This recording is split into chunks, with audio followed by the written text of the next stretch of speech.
رمضان میں فرمایا تب تو وارے نیارے ہو جاتے ہیں کہ جمعرات کی مغرب سے لے کر جمعے کی مغرب تک، غروب آفتاب سے جمعہ کے غروب آفتاب تک ہر گھڑی میں 10 لاکھ گناہگاروں کی مغفرت ہو جاتی ہے۔ اللہ اکبر۔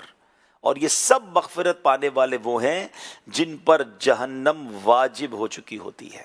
اب آپ غور کریں کہ کیسی مہربانی ہے، یعنی رمضان میں جمعے کا دن تو سمجھ لیں بندہ کمر باندھ لے، ہو سکے تو جمعے کا دن مسجد میں ہی گزارے، عبادت میں گزارے، تلاوت میں گزارے، درود میں گزارے، دعاؤں میں گزارے، آنسوؤں میں گزارے کہ اللہ ہر لمحے 10 لاکھ بخشے جا رہے ہیں، میں بھی تو تیرا بندہ ہوں، گناہگار مالک، مجھے بھی خیرات دے دے، مجھے بھی بخش دے۔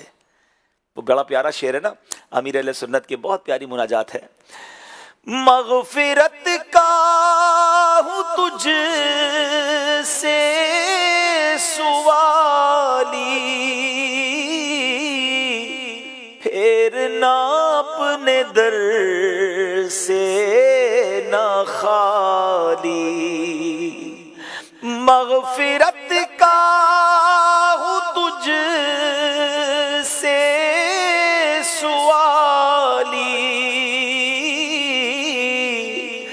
پھیرنا اپنے در سے نہ خالی، مجھ گناہگار کی التجا ہے یا خدا تجھ سے میری دعا ہے۔ ان آہوں کے ساتھ، ان التجاؤں کے ساتھ کاش ہم رمضان کو گزارے۔ میرے پیارے اسلامی بھائیوں، اب آئیے، عاشقان رسول بیٹھے ہیں، آج ہم یہ سمجھنے کی کوشش کرتے ہیں کہ نبی پاک علیہ الصلوۃ والسلام رمضان کیسے گزارتے تھے۔ What was the schedule of رسول پاک علیہ الصلوۃ والسلام ان منتھ آف رمضان۔ میرے آقا کا رمضان میں شیڈیول کیا ہوتا تھا، کیونکہ سب سے اچھا جدول تو وہی ہوگا نا، سب سے اچھا تو ٹائم ٹیبل اور طریقہ کار وہی ہوگا جو نبی پاک علیہ الصلوۃ والسلام نے رمضان کیسے گزارا۔ تو اگر آپ چاہتے ہیں کہ یہ رمضان ہماری زندگی کا یادگار رمضان بنے، آپ چاہتے ہیں کہ یہ رمضان ہماری زندگی میں ایک لائف چینجنگ رمضان بن جائے، مغفرت کی خیرات مل جائے، تو پھر آئیے آج سنتے ہیں کہ رمضان میں میرے آقا کیا کرتے تھے، تو انشاءاللہ اس کو فالو کرنے کی کوشش کرتے ہیں۔ دیکھیں، پہلے تو ذہن بنا لینا کہ ہم نے رمضان کو ضائع نہیں کرنا ہے۔ Ramzan it's not for eating, it's not for گھومنے پھرنے کے لیے نہیں آیا، اب جناب کہیں افطار پارٹی تو کہیں سحری کا، میں نہیں کہتا کہ افطار نہ کرائے، ثواب کا کام ہے، مگر آپ جو میں کہنا چاہ رہا ہوں وہ آپ سمجھ رہے ہوں گے کہ ہم کتنا ٹائم ضائع کر رہے ہوتے ہیں ان تمام چیزوں میں۔ بعض اوقات تو جہاں افطار ہو رہا ہوتا ہے وہاں یہ حال ہو رہا ہوتا ہے کہ اس کے بعد ان کی تراویح چلی جاتی ہے، ان کی عشاء کی جماعت چلی جاتی ہے۔ رمضان عبادت کے لیے آیا، بے شک آپ لوگوں کو افطار کرائیں، مگر وقت ضائع نہ ہو، عبادت کی طرف آپ کا فوکس ہو۔ یعنی مثال کے طور پہ مجھے ساؤتھ کوریا اور جہاں جاپان وغیرہ سنا جا رہا ہے وہاں کا تو نہیں پتا، لیکن ہو سکتا ہے وہاں بھی ایسا ہی ہوگا، کیونکہ اس وقت زیادہ تر تو مجھے ہمارے وطن کے لوگ سن رہے ہیں کہ ہمارے یہاں کیا ہوتا ہے، ہاں بھائی بتاؤ بھائی آج افطار کہاں کرنا ہے، کوئی آ کے کہتا ہے بتاؤ آج سحری کہاں کرنی ہے، آج کھانا کھانے کدھر چلنا ہے۔ اب مجھے بتائیں، ہماری گفتگو میں یہی چیزیں ہیں، ہم میں سے کوئی یہ کیوں نہیں پوچھتا کہ آج تراویح کہاں پڑھنی ہے، آج رات بیٹھ کے دعا کدھر کرنی ہے، آج کہاں قرآن کی تلاوت کا دور ہونا ہے، آج تہجد کب پڑھنی ہے۔ یہ ہماری گفتگو میں ہے یا نہیں، ہم خود چیک کریں نا۔ افسوس تو یہ ہوتا ہے کہ ہمارے کئی ملکوں میں تو رمضان ٹورنامنٹ باقاعدہ اناؤنس ہوتے ہیں کہ بھئی رمضان کے کرکٹ میچز ہوں گے، رمضان کی راتیں جہاں رحمت کا فرشتہ آوازیں لگا رہا ہے کوئی مانگنے والا، وہ رات لوگ روڈوں پہ کرکٹ کھیل رہے ہیں یا جناب ساری رات ہوٹلوں پہ بیٹھ کر وقت ضائع کر رہے ہیں۔ پلیز، پورا سال پڑا ہے کھانے پینے کے لیے، رمضان میں عبادت کرے۔ آؤ میں آپ کو بتاتا ہوں جس نبی علیہ الصلوۃ والسلام کا آپ نے اور میں نے کلمہ پڑھا ہے نا، ان کا رمضان کیسا ہوتا تھا۔ پہلے قرآن پاک کی آیت سنیں، اللہ قرآن میں ارشاد فرماتا ہے شہر رمضان الذی انزل فیہ القرآن ھدی للناس وبینات من الھدی والفرقان فمن شہد منکم الشہر فلیصم۔ آسان ترجمہ قرآن کنز العرفان، رمضان کا مہینہ ہے جس میں قرآن نازل کیا گیا جو لوگوں کے لیے ہدایت اور رہنمائی ہے اور فیصلے کی روشن باتوں پر مشتمل ہے، تو تم میں جو کوئی یہ مہینہ پائے تو ضرور اس کے روزے رکھے۔ اب میرے پیارے اسلامی بھائیوں، یعنی ہمیں قرآن پاک کی سورہ بقرہ آیت نمبر 185 کا جو ایک حصہ سننے کی سعادت ملی نا، اس میں رمضان کا باقاعدہ خصوصی تعارف، انٹروڈکشن قرآن نے پیش کیا. وہ کیا ہے رمضان، ہے کیا، واٹ از رمضان.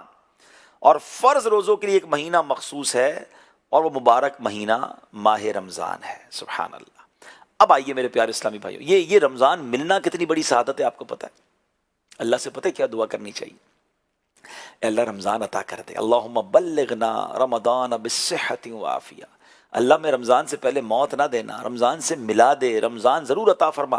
ہمیں نہیں پتا، کیا معلوم یہ رمضان ہماری زندگی کا آخری رمضان ہو. دیکھیں نا کئی لوگ پچھلے رمضان میں تھے ہمارے ساتھ جو اب نہیں ہیں. اللہ کرے ہم بھی رمضان کو پالیں، ابھی تو کچھ دن باقی ہے نا، مگر اللہ سے دعا مانگتے رہے. کیوں کہ رمضان ملنا کتنی بڑی سعادت ہے، یہ میں آپ کو بتاتا ہوں. معاملہ یہ تھا کہ حضرت طلحہ بن عبید اللہ فرماتے، بہت بڑے صحابی ہیں، کہ ایک مرتبہ دو شخص نبی پاک کی بارگاہ میں حاضر ہوئے. دونوں نے ساتھ کلمہ پڑھا اور درجہ صحابیت پر فائز ہو گئے. ایک عبادت اور ریاضت میں بڑی محنت کرتے تھے. جو زیادہ عبادت گزار تھے یہ ایک مرتبہ کسی غزوے میں شریک ہوئے اور شہید ہو گئے. اور دوسرے سال ان کے دوسرے بھائی کا بھی جو صحابی رسول تھے ان کا نارمل انتقال ہو گیا، طبعی جس کو کہتے ہیں طریقے سے انتقال ہو گیا. حضرت طلحہ فرماتے میں نے ان دونوں کے دنیا میں جانے کے بعد ان دونوں کو خواب میں دیکھا. کیا دیکھتا ہوں کہ میں جنت کے دروازے پر کھڑا ہوں، یہ دونوں صحابی رسول بھی وہیں موجود ہیں. اتنے میں جنت کے اندر سے کوئی باہر آیا، وہ صحابی جن کا انتقال 1 سال بعد ہوا تھا، انہیں شہید کو لے کر وہ جنت میں چلا گیا. تھوڑی دیر ہوئی تو وہ باہر آیا اور وہ صحابی جو 1 سال پہلے شہید ہوئے تھے اب کی بار انہیں لے کر وہ جنت میں داخل ہوئے. یعنی دوبارہ عرض کر دیتا ہوں کہ وہ کہتے ہیں جنت کے اندر سے کوئی شخص باہر آیا اور وہ صحابی جن کا 1 سال پہلے بعد انتقال ہوا تھا وہ لے کر شخص ان کو جنت میں چلا گیا. تھوڑی دیر بعد وہ بندہ پھر باہر آیا اور جو 1 سال پہلے شہید ہوئے تھے ان کو جنت میں لے کر گیا. صبح ہوئی تو حضرت طلحہ کہتے ہیں میں حیران ہوا کہ جو شہید تھے وہ بعد میں جنت میں جا رہے ہیں اور نارمل لائف گزار کر 1 سال بعد جن کا انتقال ہوا وہ پہلے جنت میں جا رہے ہیں. تو میں نے صحابہ کرام کو واقعہ سنایا، سب حیران ہو گئے. اب نبی پاک علیہ الصلوۃ والسلام کی بارگاہ میں حاضر ہوئے اور نبی پاک علیہ الصلوۃ والسلام کو یہ واقعہ سنایا. تو نبی پاک نے کیا خوبصورت جواب ارشاد فرمایا، اے صحابہ تمہیں حیرانی کس بات کی ہے؟ عرض کی یا رسول اللہ صلی اللہ تعالی علیہ وسلم، ایک صحابی زیادہ عبادت گزار تھے، انہیں شہادت بھی نصیب ہوئی، اس کے باوجود وہ بعد میں جنت میں داخل ہوئے، اور دوسرے صحابی جن کا انتقال پہلے ہو گیا تھا وہ پہلے جنت میں داخل ہو گئے. اس کا کیا سبب ہے؟ تو پیارے آقا علیہ الصلوۃ والسلام نے کیا کمال کا ارشاد فرمایا. فرمایا کیا یہ دوسرے صحابی 1 سال زیادہ زندہ نہ رہے؟ کہا جی ہاں حضور 1 سال زیادہ زندہ رہے. فرمایا کیا شہید ہونے والے کی نسبت انہوں نے 1 سال زیادہ ماہ رمضان کے روزے نہیں رکھے؟ صحابہ نے عرض کی جی یا رسول اللہ انہوں نے رکھے ہیں. آپ نے پھر پوچھا کیا اس بعد میں وفات پانے والے صحابی نے اتنے سجدے زیادہ نہیں کیے؟ کہا حضور جی ہاں کیے ہیں. نبی پاک علیہ الصلوۃ والسلام نے فرمایا پس اسی وجہ سے ان دونوں کے درمیان زمین و آسمان کا فرق ہے. اللہ اکبر. بات آئی سمجھ؟ 1 سال زیادہ زندگی ملی، شہید سے پہلے جنت میں چلے گئے. وائے؟ عبادت میں گزرا وہ سال، روزوں میں گزرا، سجدوں میں گزرا، نمازوں میں گزرا. ہم میں سے بہت سارے لوگ یہ دعا کرتے ہیں نا کہ یا اللہ ہمیں درازی عمر بالخیر عطا فرما، بڑی اچھی دعا ہے، مگر یہ بھی دعا کیا کرو اللہ نیکیوں والی لمبی زندگی عطا فرما. جس کو نیکیوں والی لمبی زندگی مل گئی نا اس کے وارے نہیں آ رہے ہیں، ہر رمضان میں اس کے درجے بڑھ رہے ہیں نا. لیکن جس کی گناہ والی زندگی ہے اور اس کو لمبی زندگی مل گئی، وہ تو نمازیں بھی قضا کر رہا ہے، وہ جھوٹ بھی بول رہا ہے، وہ حرام بھی کما رہا ہے، وہ بدنگاہی بھی کر رہا ہے، وہ لوگوں کے دل بھی توڑ رہا ہے، وہ زیادتیاں بھی کر رہا ہے، اور لمبی عمر ہے، مر بھی نہیں رہا، ظلم بھی کر رہا ہے. وہ تو مارا گیا نا. ٹرائی ٹو انڈرسٹینڈ، لمبی زندگی جب کام کی جب وہ عبادت والی ہے، جب وہ اللہ کی رضا والی ہے. اور اس سے ایک اور بات سیکھنی ہے کہ یہ رمضان سبحان اللہ اگر میں نے اور آپ نے عبادت میں گزار لیا، پورے روزے رکھے، نمازیں پڑھیں، تراویحاں پڑھیں، انشاءاللہ تلاوت کی، صدقہ خیرات کیا، یہ رمضان تو ہمیں کہاں پہنچا دے گا انشاءاللہ. تو بی پریپیئر. میں بھی نیت کروں اور آپ بھی نیت کریں کہ انشاءاللہ اس رمضان میں اگر کچھ کام کاج کم بھی کرنے پڑے نا، تھوڑا بہت نقصان ہونا، اگر میں آپ کو مشورہ دے رہا ہوں، مجھے پتا ہے جاپان والوں کی، ساؤتھ کوریا کی لائف بڑی بیزی ہے. آپ کو لگتا ہے کہ یار جاب اتنی ہے کہ میں تلاوت کے لیے، تراویح کے لیے، عبادت کے لیے، دیگر عبادتوں کے لیے ٹائم نہیں نکال سکتا، تھوڑے کم کر دو پیسے، کوئی بات نہیں، پھر کما لیں گے. رمضان 1 سال بعد آئے گا، پتہ نہیں میں ہوں گا کہ نہیں ہوں گا. وہ الوداع میں پڑھتے ہیں نا کہ جب گزر جائیں گے ماہ 11 کیا میری زندگی تیری آمد کا پھر شور ہوگا، کیا میری زندگی کا بھروسہ، الوداع الوداع ماہ رمضان. ہمیں نہیں پتا نا، تو پلیز اچھا اس رمضان کو پتہ یہ بھی سمجھ لیں کہ ہو سکتا ہے یہ میری زندگی کا آخری رمضان ہو. انشاءاللہ اس کیفیت سے رمضان کو گزاریں گے تو انشاءاللہ ون آف امیزنگ رمضان ہو جائے گا. اچھا اب نبی پاک علیہ الصلوۃ والسلام کیا کرتے تھے؟ بی بی عائشہ صدیقہ رضی اللہ تعالیٰ عنہ فرماتی ہیں کہ رمضان المبارک کے تشریف لاتے ہی سرکار علی وقار علیہ الصلوۃ والسلام کے چہرے کا رنگ بدل جاتا تھا. اب نبی پاک کے چہرے کا رنگ کیوں بدلتا تھا؟ سنو، علامہ عبدالرؤف مناوی رحمۃ اللہ تعالیٰ نے اس کی شرح میں لکھتے ہیں اس رنگ مبارک کی تبدیل ہونے کی وجہ خوف تھا، سبب خوف تھا. آپ خوف فرماتے تھے کہ کہیں ماہ رمضان میں اللہ کی بندگی کا حق پورا ہونے سے میں رہ نہ جاؤں. یہ کون سوچ رہا ہے؟ جو اللہ کے حبیب ہیں، جو وجہ تخلیق کائنات ہیں، جن کے دل میں خوشی داخل کرنے کے لیے شب قدر میں عطا کی گئی ہے. آپ سوچیں وہ ان کا چہرے کا رنگ بدل جاتا تھا، کہیں رمضان کا حق نہ ادا نہیں ہو سکا تو حق کے بندگی میں رہ نہ جاؤں. نبی پاک کی یہ کیفیت ہے. کبھی ہمارے دل پر یہ خوف طاری ہوا، کبھی ہمیں یہ خیال آیا کہ یار رمضان میں کہیں اللہ راضی نہ ہوا تو میرا بنے گا کیا؟ رمضان میں صحیح عبادت نہ کر سکا، بندگی کا حق نہ ادا کر سکے گا تو میرا بنے گا کیا؟ nobody care about. فکر ہی نہیں ہوتی لوگوں کو. آپ ذرا یہ سوچیں کہ ہم پر مہربانی کتنی کی گئی. ہمارا سب سے بڑا دشمن کون ہے؟ شیطان، جو ہمارا مائنڈ سیٹ چینج کرتا ہے، ہمیں گناہوں کی طرف لگاتا ہے. شیطان کو بند کر دیا گیا. نفل کا ثواب فرض کے برابر، فرض کا ثواب 70 گنا. روزہ دار کا آرام کرنا بھی عبادت. روزہ دار کے منہ میں جو اسمیل ہو جاتی ہے وہ مشک کی خوشبو سے زیادہ بہتر قرار دی گئی. اللہ اکبر. آپ سوچیں افطار کے وقت 10 لاکھ گناہگار بخشے جاتے ہیں. رات رحمت کا فرشتہ آوازیں لگا رہا ہے کوئی مانگنے والا ہے، کوئی توبہ کرنے والا، اس کی توبہ قبول کی جائے. ہر سجدے پر 1500 نیکیاں، جنت کا ایک درخت، جنت میں ایک محل دیا جا رہا ہے. آپ سوچیں تو صحیح کتنی مہربانیاں کر دی گئیں، پھر بھی کوئی بخشش نہ حاصل کر سکے، پھر بھی اس رمضان میں اللہ کو کوئی راضی نہ کر سکے. اس سے بڑا محروم کون ہوگا؟ کاش یہ تو فکر ہونا کہ نہیں یار بہت ہو گیا، پتہ نہیں کتنے رمضان گزار لیے. ذرا غور کیجئے. جی میں آپ سے بات کر رہا ہوں، جتنے لوگ مجھے سننے میں آپ سے اور اپنے آپ سے بھی بات کر رہا ہوں کہ زندگی میں کتنے رمضان اللہ نے آپ کو دیے، کتنی بڑی مہربانی ہوئی ہے مجھ پر اور آپ پر. مگر کیا ہم اس بات پر مطمئن ہیں کہ ہاں میں نے رمضان ایسے گزارے ہیں کہ میری بخشش ہو گئی ہوگی، میں نے اس میں گناہ نہیں کیے، اللہ کو راضی کیا؟ یاد رکھیے گا جہاں رمضان کی رسپیکٹ زیادہ ہے نا، وہاں رمضان میں گناہ کرنے کی سزا بھی زیادہ ہے. ایک حدیث پاک کا مضمون ہے جس کا جز ہے، جس نے ماہ رمضان میں ایک گناہ کیا اس کے 1 سال کے اعمال برباد کر دیے جائیں گے. اب سوچئے، ایک گناہ پر 1 سال کے اعمال برباد ہوں گے رمضان میں. اب ادھر تو لوگوں کی عادت ہے، جس کی جھوٹ بولنے کی عادت ہے، ایسا تو نہیں بٹن دبائے گا تو رمضان میں جھوٹ بند ہو جائے گا، بٹن دبائے گا تو رمضان میں بدنگاہی بند ہو جائے گی، بٹن دبائے گا تو غیبت کی عادت بند ہو جائے گی، بٹن دبائے گا تو زبان سے جو گالیاں نکلتی ہیں وہ بند ہو جائیں گی، جھگڑے کی عادت ہے تو وہ ختم ہو جائے گی، حرام روزی کیسے ختم ہوگی؟ عادتیں نکالنی پڑیں گی، تکلف کرنا پڑے گا، غور کرنا پڑے گا کہ نہیں ایٹ اینی کاسٹ میں نے گناہ نہیں کرنا رمضان میں. اس کے لیے ہو سکتا ہے موبائل بند کرنا پڑے، ہو سکتا ہے کچھ گروپوں سے باہر آنا پڑے، سوشل میڈیا پہ نہ جانا پڑے، ہو سکتا ہے کچھ گیدرنگز چھوڑنی پڑے، کچھ روٹین چینج کرنی پڑے، تب گناہ سے بچیں گے نا. سب کچھ ویسے ہی چل رہا ہے تو پھر تو گناہ بھی چل رہے ہیں. اب آپ کہیں گے جناب رمضان میں ایک گناہ پر اتنی سزا کیوں؟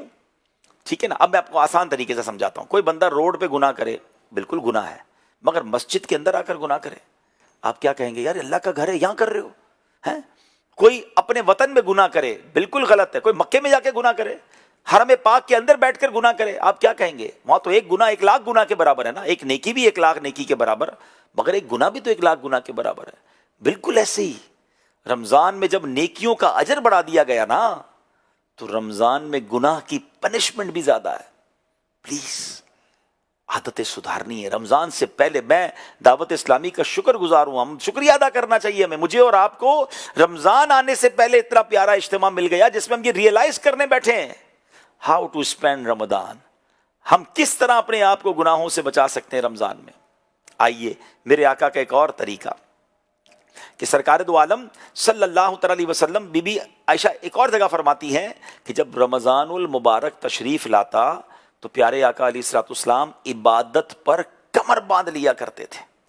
امام نووی فرماتے ہیں عبادت پر کمر باندھ لینے کا معنی یہ ہے کہ رسول اکرم علیہ الصلوۃ والسلام عام روٹین میں جتنی عبادت کرتے تھے رمضان المبارک میں اس سے بڑھ کر عبادت کرتے تھے.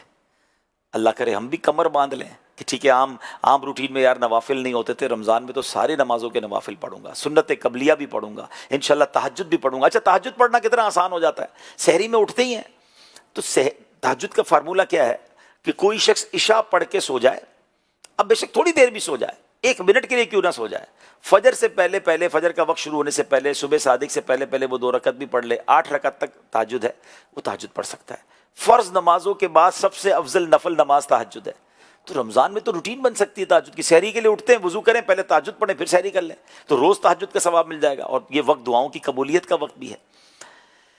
تو اللہ کرے کہ رمضان میں ہم ایکسٹرا جو عبادتیں نارمل دنوں میں نہیں کر سکتے نا، وہ کرنے میں کامیاب ہو جائیں۔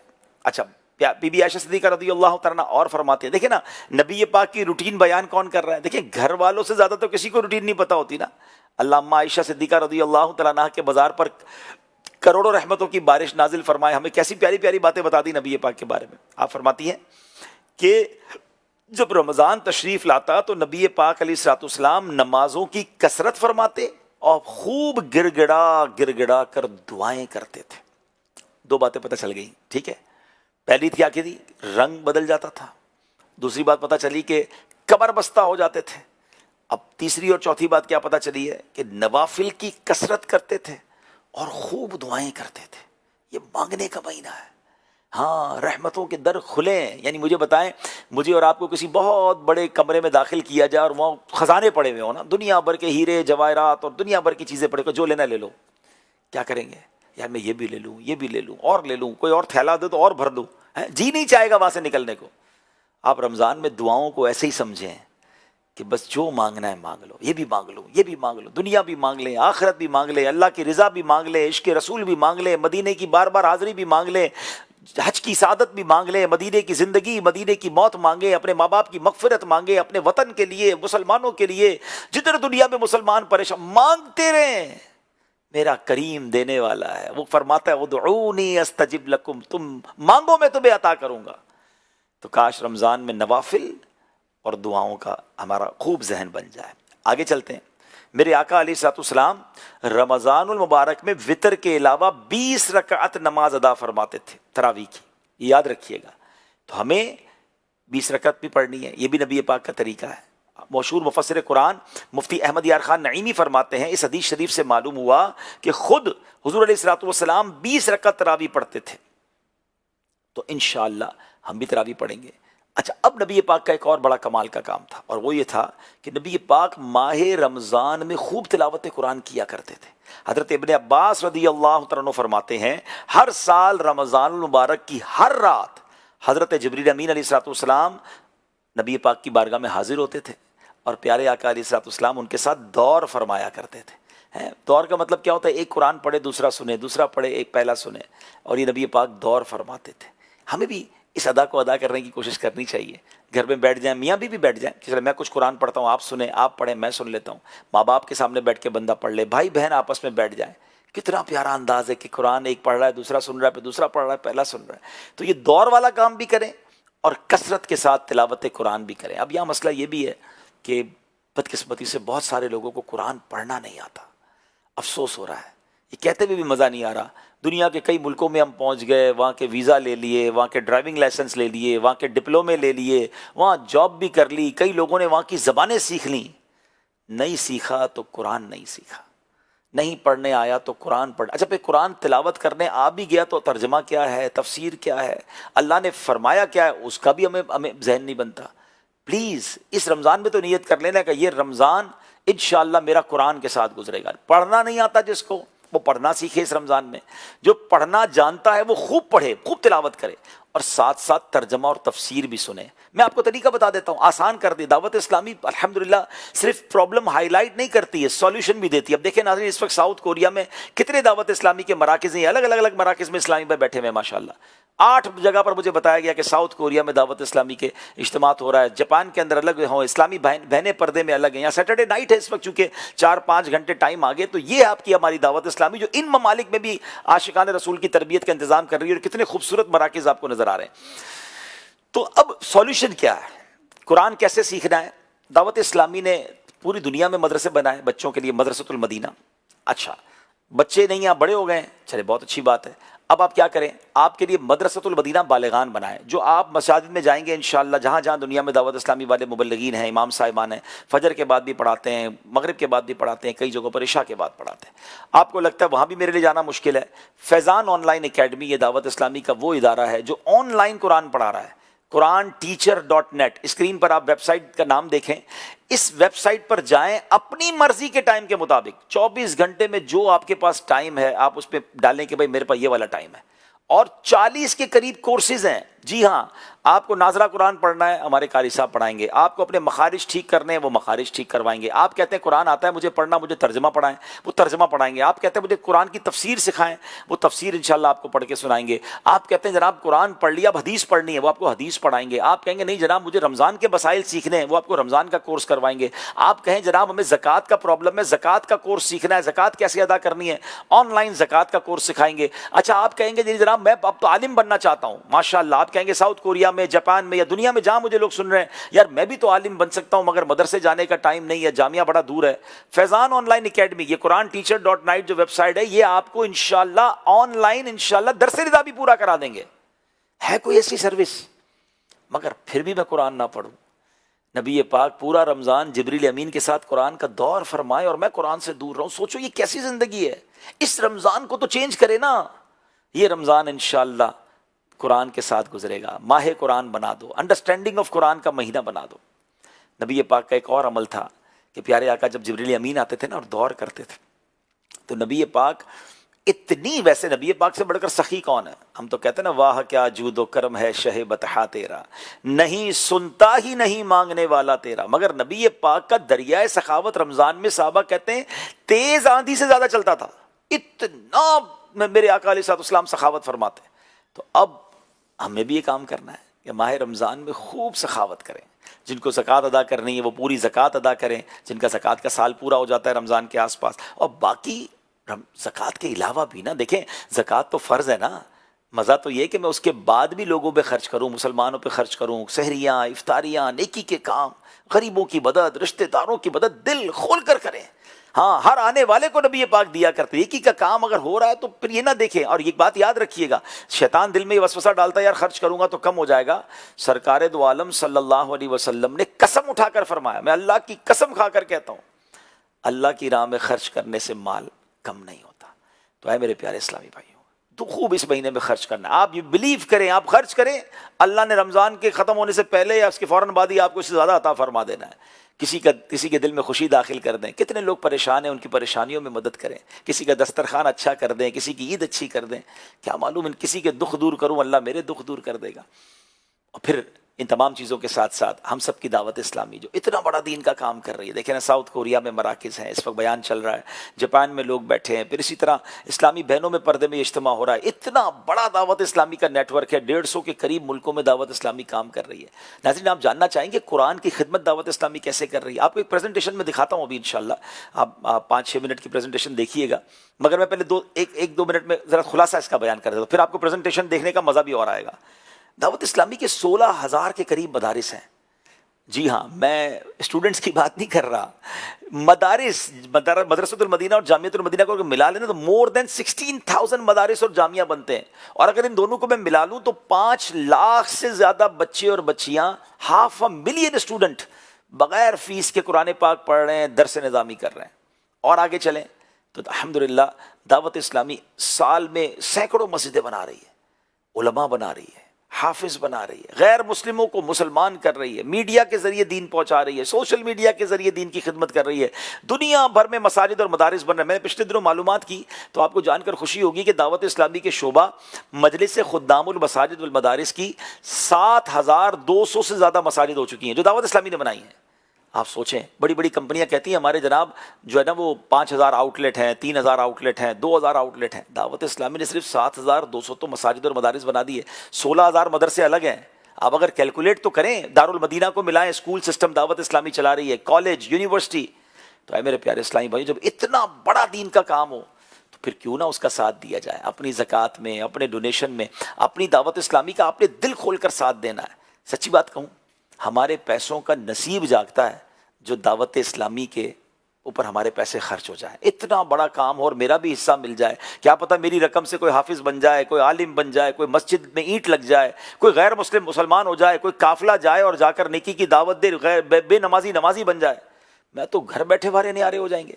تو پلیز اپنی دعوت اسلامی جس کے اربوں روپے کے اخراجات ہیں، اس بار ڈونیشن میں بھی آپ نے ساتھ دینا ہے۔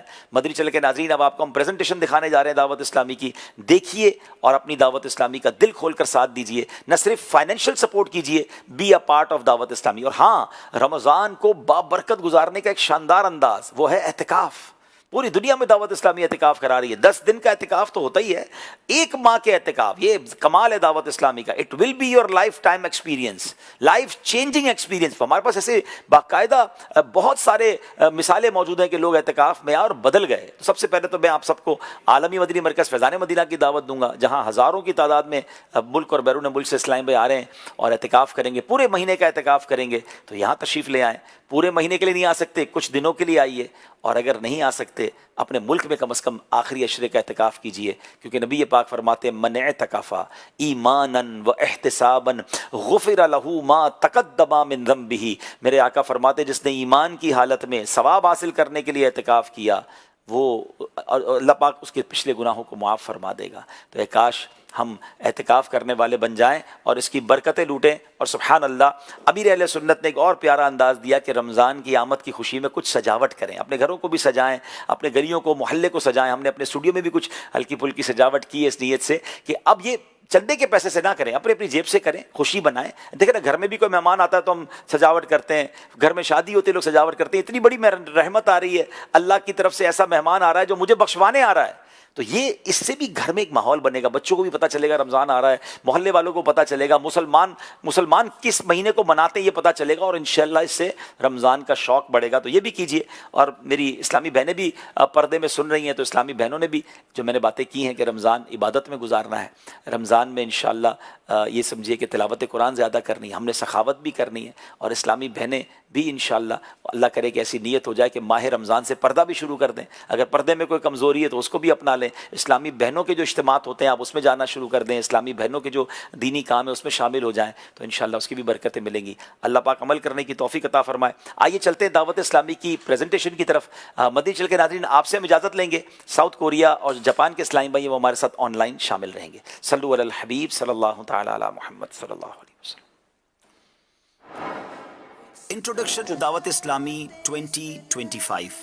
دعوت اسلامی کا مدنی مقصد ہے مجھے اپنی اور ساری دنیا کے لوگوں کی اصلاح کی کوشش کرنی ہے۔ اپنی اصلاح کے لیے نیک اعمال پر عمل کرنے کا شاندار نظام ہے، اور ساری دنیا کے لوگوں تک دین کا پیغام پہنچانے کے لیے قافلوں کا نظام بنایا گیا۔ 3 دن، 12 دن، 30 دن، 12 ماہ کے قافلے ملک اور بیرون ملک میں سفر کر رہے ہیں، اور یاد رہے ہمارے قافلے زندگی میں زبردست چینج لاتے ہیں۔ کیا آپ جانتے ہیں دعوت اسلامی بہت سارے اسلامک شارٹ کورسز اور لانگ کورسز کرواتی ہے۔ اس طرح آپ کو جان کر خوشی ہوگی کہ الحمدللہ اللہ پاک کی رحمت سے اب تک تقریباً پاکستان میں 38,000 کورسز کرائے جا چکے ہیں۔ بیرون ملک میں تقریباً 15,000 کورسز کرائے جا چکے ہیں، جس میں لاکھوں عاشقان رسول شرکت کرتے ہیں اور علوم دین سیکھتے چلے جا رہے ہیں۔ جامعۃ المدینہ دعوت اسلامی کا وہ شعبہ جو عالم بناتا ہے، علماء کی پروڈکشن جہاں سے ہمیں ملتی ہے۔ ملک اور بیرون ملک میں 1500 سے زائد اس کی برانچز ہیں، 131,000 1,31,000 اسٹوڈنٹس زیر تعلیم ہیں۔ اب تک 34,000 سے زائد اسٹوڈنٹس نے درس نظامی یعنی عالم کورس کمپلیٹ کر لیا ہے۔ مدرسۃ المدینہ قرآن پاک کے نور کو پھیلانے والا شاندار شعبہ، بوائز اینڈ گرلز ملک اور بیرون ملک میں 15,800 اس کی برانچز بن چکی ہیں۔ جی ہاں، میں اسٹوڈنٹس کی بات نہیں کر رہا، 15,800 برانچز بن چکی ہیں، اور 4 لاکھ سے زیادہ اسٹوڈنٹ زیر تعلیم ہیں۔ اب تک مدرسۃ المدینہ سے 5 لاکھ 500,000 اسٹوڈنٹ نے حفظ قرآن یا ناظرہ قرآن مکمل کر لیا ہے۔ دارالمدینہ اسلامک اسکول سسٹم ایک ایسا اسلامک اسکول ہے جو انگلش میڈیم تعلیم کے ساتھ ساتھ دینی تعلیم بھی دے رہا ہے۔ 161 برانچز ہیں، 36,000 سے زیادہ اسٹوڈنٹس ہیں۔ اور ایک اور اسلامک اسکول سسٹم ہے جس کو ہم فیضان اسلامک اسکول سسٹم کہتے ہیں، 44 اس کی برانچز ہیں اور 8,000 سے زیادہ اس کے اسٹوڈنٹس ہیں۔ فیضان آن لائن اکیڈمی کی بات کریں، آن لائن ایجوکیشن کا شاندار ڈپارٹمنٹ ہے۔ فیضان آن لائن اکیڈمی کی 50 برانچز ہیں اور 90 کے قریب ملکوں میں 40 سے زیادہ کورسز کرائے جا رہے ہیں۔ اس وقت 24,000 سے زیادہ اسٹوڈنٹ اس میں آن لائن پڑھ رہے ہیں۔ اب تک 40,000 سے زیادہ لوگوں نے مختلف کورس کمپلیٹ کر لیے۔ دارالفتہ اہل سنت 20 کے قریب برانچز پاکستان میں موجود ہیں. ہر سال 2.5 لاکھ کے قریب کوسچن کیے جاتے ہیں اور ان کے جوابات مختلف طریقے سے دیے جاتے ہیں. مجلس سے خدام المساجد والمدارس اب تک ملک اور بیرون ملک میں 7,200 سے زیادہ مساجد بنائی جا چکی ہیں اور ہر سال ہی سینکڑوں مسجدوں میں اضافہ ہوتا چلا جا رہا ہے. دعوت اسلامی کا IT ڈپارٹمنٹ جس میں 100 کے قریب IT پروفیشنلز جاب کرتے ہیں, اب تک 41 ویب سائٹس اور 33 اپلیکیشنز بنا دی گئی ہیں. اس وقت اللہ کی رحمت سے دنیا کی most active religious website میں دعوت اسلامی .net کا شمار ہوتا ہے. دعوت اسلامی کے سوشل میڈیا کے مختلف پلیٹ فارمز پر 60 ملین, جی ہاں 6 کروڑ سے زیادہ سبسکرائبرز اور فالوورز ہیں. سوشل میڈیا کا کوئی بھی پلیٹ فارم ہو, آپ کو دعوت اسلامی کی پریزنس وہاں نظر آتی ہے. یوٹیوب ہو, فیس بک ہو, انسٹاگرام ہو, ایکس ہو, کون سا سوشل میڈیا کا پلیٹ فارم ہے جہاں دعوت اسلامی کا ڈپارٹمنٹ سوشل میڈیا دین متین کی خدمت نہیں کر رہا. میڈیا کی بات کریں الحمدللہ 3 زبانوں میں مدنی چینل بنایا گیا. اردو مدنی چینل, انگلش میں مدنی چینل اور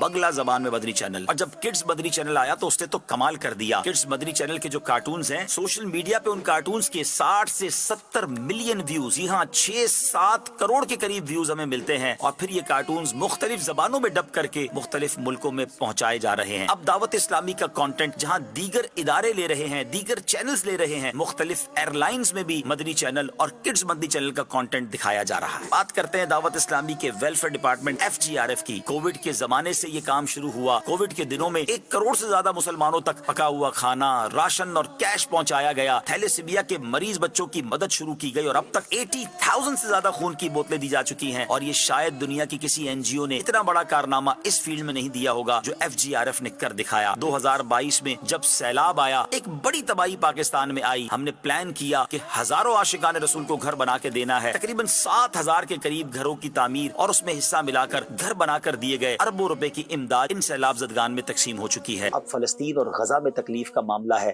FGRF وہاں بھی موجود ہے اور آگے بھی ہم بہت کچھ بڑے بڑے پلان رکھتے ہیں غزہ کے مسلمانوں کی ہیلپ کے لیے. 21 جنوری دعوت اسلامی کے شعبے FGRF نے 2 بڑے کنٹینرز جو ہیں وہ فلسطین کے لیے, غزہ کے مسلمانوں کے لیے روانہ کیے ہیں. آج ہماری کچھ اور بھی ایمبیسیز میں بھی ملاقات ہوئی, پاکستانی ایمبیسڈر سے ملاقات بھی ہوئی ہے اور ہم انشاءاللہ پلاننگ کر رہے ہیں کہ کچھ کانکریٹ کام کیے جائیں, کچھ ان کی یوں سمجھیے کہ ریہیبلیٹیشن کے لیے کام کیے جائیں, ان کے گھر بنائے جائیں. تو کام شروع ہونے والا ہے, تو انشاءاللہ بڑے پیمانے پر کام کریں گے. اب انوائرمنٹ کی بات کریں تو بڑا پیارا نعرہ ہے FGRF کا, پودا لگانا ہے, درخت بنانا ہے. 3 ملین کے قریب پلانٹس پاکستان میں لگائے جا چکے ہیں اور اب وہ پودے درخت بنتے جا رہے ہیں. یتیم اور لاوارث بچوں کے لیے اسٹیٹ آف آرٹ بہت ہی خوبصورت مدنی ہوم کی تعمیر جاری ہے جو انشاءاللہ 2025 میں ہی جس کا افتتاح ہونا ہے. اللہ کی رحمت سے مسلمانوں کا آسان علاج کرنے کے لیے پلان کیا گیا. پہلے مدنی ہیلتھ کیئر سینٹر بنایا گیا, اب مدنی کلینک کی برانچز بنتی چلی جا رہی ہیں اور ایک ایسی موبائل وین بھی بنائی گئی جو غریب علاقوں میں جا کر عاشقان رسول کا مفت علاج کرتی جا رہی ہے. معذور بچوں کے لیے FRC فیضان ریہیبلیٹیشن سینٹر بنایا گیا. کراچی میں اس کی 2 برانچز, لاہور اور فیصل آباد میں اس کی برانچز بن گئی ہیں اور ان قریب سیالکوٹ کی برانچ کا آغاز ہوا چاہتا ہے. یاد رہے دعوت اسلامی کے لاکھوں والنٹیئرز کے ساتھ ساتھ ملک اور بیرون ملک میں ضروری شعبہ جات کے لیے تقریباً 55,000 امپلائیز ہیں. ان کی سیلریز پر اپروکسیمیٹلی ماہانہ 1.4 بلین روپیز خرچ ہوتے ہیں. جی ہاں, ماہانہ 1 ارب 40 کروڑ روپے خرچ ہوتے ہیں. تو یہ ہے آپ کی دعوت اسلامی. پھر کیوں نہ دعوت اسلامی کا ساتھ دے کر دعوت اسلامی کا پارٹ بن کر خوب نیکیاں کمائی جائیں. دعوت اسلامی زندہ باد. ساؤتھ کوریا کے اسلامی بھائی ماشاءاللہ اور جاپان کے اسلامی بھائی, آپ نے پریزنٹیشن دیکھی دعوت اسلامی کی. اب آپ کو ساؤتھ کوریا میں دعوت اسلامی کیا کام کر رہی ہے اس کی پریزنٹیشن دکھانی ہے, مگر اس سے پہلے آپ سب سے مجھے ایک کام ہے, آپ اپنا موبائل فون نکالیے. کیا آپ نے اب تک Islam for ever application download کر لی ہے؟ اسلام فار ایور وہ اپلیکیشن ہے جو ہم سب کے موبائل میں ہونی چاہیے, اور رمضان میں سمجھ لیں اسی اپلیکیشن کے ساتھ گزارنا ہے. گناہ سے بچنا ہے نا, تو باقی اپلیکیشنوں کو چھوڑیں. اس اپلیکیشن میں انشاءاللہ مدنی مذاکرہ بھی ہوگا, اس میں کڈز مدنی چینل بھی ہوگا, بچوں کے کارٹونز بھی ہوں گے, اس میں نعتیں بھی ہوں گی, اس میں بیان بھی ہوں گے, مدنی چینل کے سارے پروگرام بھی ہوں گے, افطار اور سحری کے پروگرام ہوں گے. تو مہربانی کریں آپ اسلام فار ایور ابھی نکالیں موبائل. جی میں ویٹ کر رہا ہوں, اب یہ بھی نکالیں, پلے اسٹور پہ جائیں, ایپ اسٹور پہ جائیں, اسلام فار ایور لکھیں, دعوت اسلامی اسلام فار ایور, انشاءاللہ وہ اپلیکیشن آ جائے گی آپ کے موبائل میں, اور اسے ڈاؤن لوڈ کر لیں. جی سارے ڈاؤن لوڈ کر لیں. پھر میں انشاءاللہ ساؤتھ کوریا کی انشاءاللہ جو پریزنٹیشن ہے دعوت اسلامی کے کاموں کی وہ چلاتے ہیں. درود پاک پڑھ لیں, صلو علی الحبیب صلی اللہ تعالی علی محمد صلی اللہ علیہ وسلم. جی جلدی سے ڈاؤن لوڈ کر لیں انشاءاللہ. جی جیسے آپ ڈاؤن لوڈ کر لیں گے نا, تو پھر آپ اپنا ای میل وغیرہ ڈال کے انشاءاللہ اس کو رجسٹریشن بھی کروا لیں, تو پھر انشاءاللہ عز و جل آپ کی یہ اسلام فار ایور جو ہے اپلیکیشن موبائل میں ڈاؤن لوڈ ہو